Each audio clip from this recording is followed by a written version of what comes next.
Дональд Трамп, 45-й президент Соединенных Штатов в Америке, подвели предварительные итоги выборов. Решающие голоса кандидату от республиканской партии принесла победа в штате Висконсин. Таким образом, Трамп набрал 276 голосов в коллегии избирателей. Для победы достаточно было набрать 270.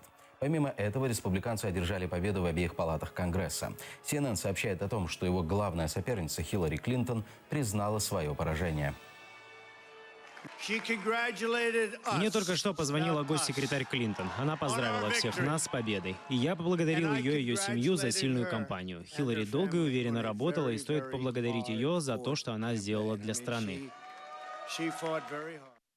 Предварительные результаты выборов 45-го президента Америки вызвали обвал доллара и финансовых рынков. А так называемый председатель крымского правительства Сергей Аксенов заявил, что теперь американский народ надеется на положительные изменения и сравнил тамошние выборы с незаконным крымским референдумом. До выборов обычно политики делают одни заявления. Как правило, то есть после выборов программа может измениться в корне. Жизнь покажет. Что думают о победе Дональда Трампа жители Керчи? Далее. Оцениваю победу замечательно. 5 с плюсом, да.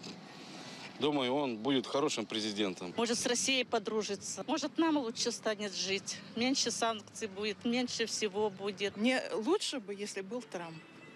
Во-первых, Клинтон, она больной человек. Вы понимаете, иногда вот ее показывает, у нее дикий взгляд. Что говорил он при выборах, это ничего не значит. Это все можно обещать, все можно говорить. Может, ему было так выгодно. А как он покажет себя как президент, время покажет. Не наш президент. В Окленде, штат Калифорния, горожане протестуют против победы республиканца Дональда Трампа. Американцы вышли на улицы. В городе фиксируют поджоги.